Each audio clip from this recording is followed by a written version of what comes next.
وعلیکم السلام ورحمۃ اللہ وبرکاتہ۔ روزے کی حالت میں برش کرنے میں کوئی حرج نہیں ہے، اور البتہ یہ احتیاط کی جائے کہ اگر اس پہ برش پہ ٹوتھ پیسٹ لگا ہے تو وہ گلے کے اندر نہیں جانا چاہیے۔ ظاہر ہے اس کا ٹیسٹ تو محسوس ہوگا زبان کو، لیکن گلے میں کے اندر جو ہے وہ نہیں جانا چاہیے۔ تو یہ کیا جا سکتا ہے، جیسے عام حالات میں ہم مبالغہ کر کے دانت صاف کرتے ہیں تو وہ نہ کیا جائے، بلکہ احتیاط کی جائے۔ اور اس سے بھی بہتر طریقہ یہ ہے کہ مسواک کا رمضان میں مسواک کا معمول بنا لیا جائے، اور رات کو سونے سے پہلے برش کر لے آدمی۔ دن میں اگر کرنا ہو تو برش جو ہے وہ مسواک کرے، اور رات کو سونے سے پہلے ایک بار جو ہے برش کر لے تو وہ کافی ہو جاتا ہے۔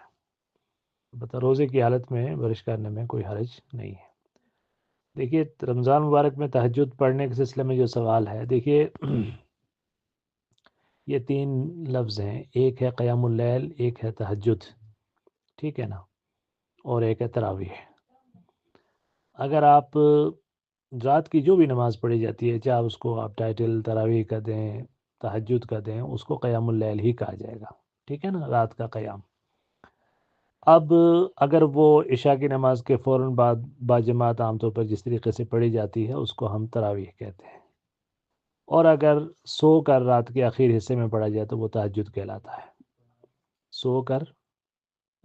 اور لاسٹ کے آخر حصے میں، رات کے آخر حصے میں اگر پڑھا جائے تو اس کو عام طور پر تہجد کہا جاتا ہے، چونکہ یہ لغوی طور پر جو ہے تہجد کہلاتا ہے وہ ہے کہ جو نیند کرنے کے بعد اٹھ کے پڑھی جائے اور رات کے آخر حصے میں پڑھی جائے۔ تو یہ ہے تہجد اور تراویح میں فرق۔ تو اگر کوئی آدمی اس نے امام کے ساتھ تراویح پڑھ رہا ہے مسجد میں، اور اس کے بعد وہ مزید کچھ نوافل کا اضافہ کرنا چاہتا ہے رات کے آخر پہر میں سونے کے بعد، تو وہ پڑھ سکتا ہے، اس میں کوئی حرج نہیں ہے، چونکہ تو قیام اللیل میں زیادہ رکعات پڑھنے کے بھی اس کی چھوٹ اور گنجائش موجود ہے، ٹھیک ہے۔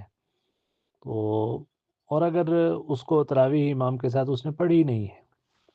تب تو بہرحال اس کو پھر رات کے آخر حصے میں ہی قیام اللیل کرنا چاہیے، اب چاہے اسے تہجد کہیں یا قیام اللیل کہیں، بہرحال وہ یہ چیز ہے۔ دوسرا سوال ہے آپ کا کہ گھر کے قریب مسجد ہونے کے باوجود اگر گھر میں تراویح پڑھتا ہے کوئی آدمی تو کوئی حرج نہیں ہے،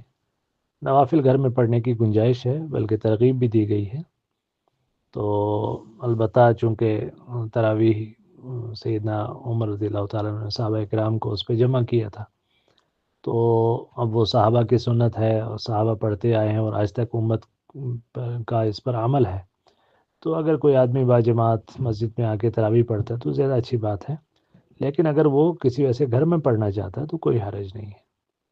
کوئی شرعی قباحت اس میں نہیں ہے، واللہ تعالیٰ عالم۔ باقی ایک اضافہ اس پہ یہ سمجھ لیجئے کہ اس عبادت کو مشکوک بنانے کی جو ایک مضموم مہم ہے کچھ لوگوں کی، یہ بہت غلط ہے۔ لوگوں کا اس پہ قیل و قال کرنا کہ نہیں جی اللہ کے رسول صلی اللہ علیہ وسلم نے صرف 3 دن پڑھا، اب نہیں پڑھا جا سکتا، تراویح ہے ہی نہیں ہے، پڑھنی ہے تو گھر میں پڑھو، اور اس طرح کی مختلف باتیں جو ہیں، یہ ایک بدبختی کی بات ہے۔ امت کا، پوری امت کا آج تک کا جو تعامل ہے صحابہ کرام کے دور سے آج تک، تو اس کے اوپر کوئی بھی سوالیہ نشان کھڑا کرنا غلط ہے، چونکہ نبی کریم صلی اللہ علیہ وسلم کی سنت یقیناً مقدم ہے، لیکن اللہ کے رسول صلی اللہ علیہ وسلم نے ہی اپنے خلفائے راشدین کی سنت کی اتباع کی تلقین فرمائی ہے، ٹھیک ہے نا۔ تو علیکم بسنتی و سنت الخلفاء الراشدین المہدیین من بعدی، تو یہ ایک بہت ہی مرغوب قسم کی سنت ہے، اس کو باقی رکھنا چاہیے، اور جو لوگ اس کے خلاف مہم چلاتے ہیں وہ بدبختی کی بات کرتے ہیں، محرومی کی بات کرتے ہیں۔